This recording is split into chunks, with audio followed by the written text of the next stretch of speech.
Ready start.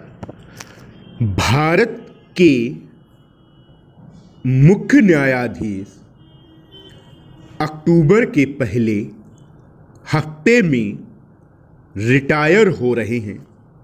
इस वजह से उनकी अगुवाई में सरकारी नौकरियों में पदोन्नति में आरक्षण मामले में हुई संविधान पीठ की सुनवाई का फैसला जल्द ही आने वाला है। 5 जजों की संविधान पीठ, जिसमें मुख्य न्यायाधीश दीपक मिश्रा के अलावा justice Kurian Joseph, justice Rohinton Nariman, justice Sanjay Kaul और जस्टिस इंदु मल्होत्रा शामिल हैं। यह फैसला देंगी कि 2006 में एम नागराज बनाम भारत सरकार मामले में संविधान पीठ के दिए हुए फैसले को पुनर्विचार करने की आवश्यकता है या नहीं, अर्थात इस बड़ी पीठ 1 को फिर से विचार करने की जरूरत है या नहीं।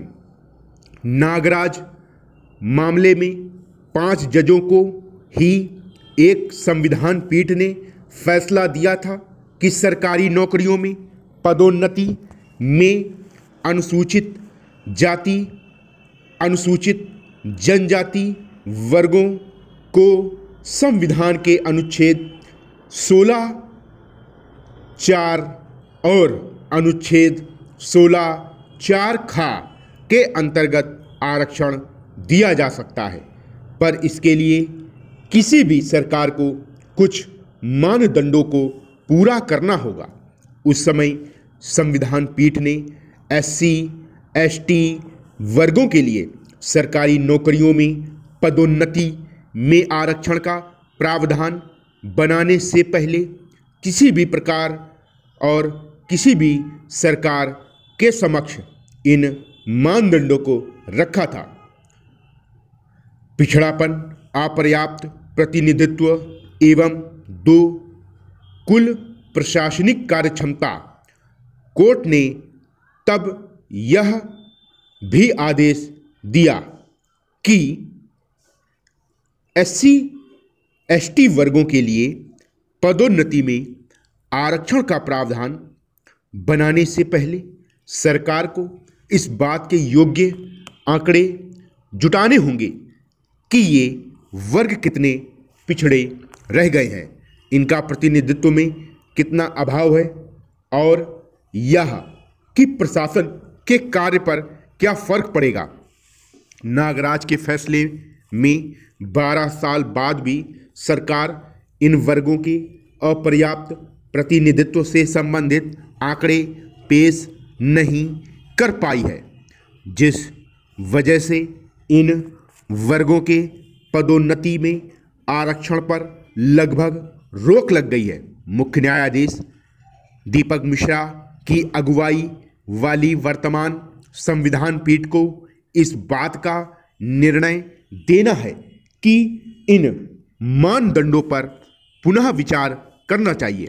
सुप्रीम कोर्ट के ही 5 जजों से ज़्यादा वाली बेंच के कई फैसलों में कहा गया है कि जाति व्यवस्था में निचले पायदान पर होना अपने आप में ही सामाजिक पिछड़ापन दर्शाता है। SC, ST समुदाय के पिछड़ेपन से संबंधित आंकड़ों की इसलिए आवश्यकता ही नहीं है। यह समुदाय जाति व्यवस्था में सबसे नीचे ही रहे हैं। भारतीय संविधान के अनुच्छेद 341 और 342 के अंतर्गत राष्ट्रपति द्वारा किसी जाति के अनुसूचित जाति या अनुसूचित जनजाति होने की अधिसूचना जारी करना स्वयं में ही उस जाति के पिछड़े होने का प्रमाण है। इसके अतिरिक्त यदि सरकारी नौकरियों में पदों में नियुक्ति करते समय SC/ST समुदाय को पिछड़ा माना गया है तो पदोन्नति के समय दोबारा पिछड़ापन जांचने की आवश्यकता उत्पन्न नहीं होती है। SC/ST समुदाय के लिए सरकारी नौकरियों में आरक्षित 22.5% पदों पर सरकारें आज तक पूरी भर्तियां नहीं कर पाई हैं, जो इस सच्चाई का सबसे बड़ा प्रमाण है कि इन वर्गों का सरकारी नौकरियों में प्रतिनिधित्व अपर्याप्त है। आज़ादी के 70 साल बाद भी आज तक इन वर्गों से आने वाला कोई भी व्यक्ति भारत सरकार के कैबिनेट सचिव के पद पर नियुक्त नहीं हुआ है।